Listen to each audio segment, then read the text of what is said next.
اعوذ باللہ من الشیطان الرجیم فاذکرونی اذکرکم واشکروا لی ولا تکفرون۔ پس تم میرا ذکر کرو، میں تمہارا تذکرہ کروں گا، میری شکر گزاری کرو اور میری ناشکری مت کرو۔ اللہ رب العالمین نے اس آیت مبارکہ میں بندوں کو اپنے ذکر کی تاکید کی ہے، تلقین کی ہے، اور ارشاد فرمایا جب تم مجھا ذکر کرتے ہو تو میں تمہارا تذکرہ کرتا ہوں۔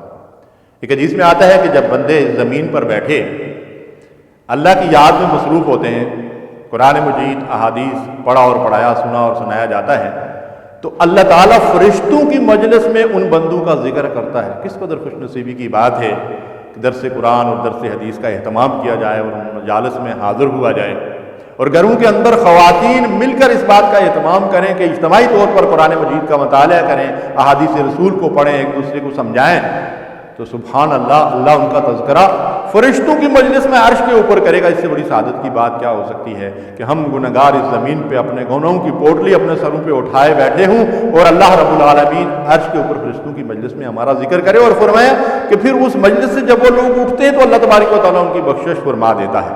تو اللہ کا ذکر بڑی اہم چیز ہے۔ فرمایا وَاذْكُرُوا اللَّهَ كَثِيرًا لَعَلَّكُمْ تُفْلِحُونَ، اللہ کو خوب کثرت سے یاد کیا کرو تاکہ تم فلاح پاؤ۔ فرمایا الذین یذکرون اللہ قیاما وقعودا وعلی جنوبہم ویتفکرون فی خلق السماوات والارض۔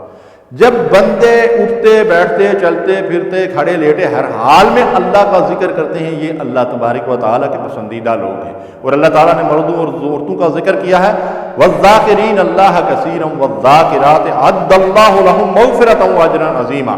جو مرد اور عورتیں کثرت سے اللہ کا ذکر کرتے ہیں، اللہ نے ان سے جنت اور اجر عظیم کا وعدہ فرمایا ہے۔ سبحان اللہ، ہمیں چاہیے کہ ہر وقت اپنی زبان سے اللہ کو یاد کریں، دل سے بھی اللہ کو یاد کریں، اور اس کے مقابلے میں وَمَن يَعْشُ عَن ذِكْرِ الرَّحْمَٰنِ نُقَيِّضْ لَهُ شَيْطَانًا فَهُوَ لَهُ قَرِينٌ۔ جو رحمان کی یاد سے غافل ہو جاتا ہے، غفلت میں پڑا ہوا ہے، نہ نماز نہ قرآن کی تلاوت نہ استغفار، نہ اللہ سے دعا مانگتا ہے نہ معافی مانگتا ہے، ایسے شخص کے لیے فرمایا کہ شیطان اس کے اوپر مسلط کر دیا جاتا ہے اور اس کا دوست بن جاتا ہے۔ کبھی فلمیں دکھاتا ہے، کبھی گانے سناتا ہے، کبھی ننگے ڈانس دکھاتا ہے اور جہنم کی طرف لے کر جاتا ہے۔ اللہ تعالی ہمیں معاف فرمائے۔ صلی اللہ علیہ نبینا محمد۔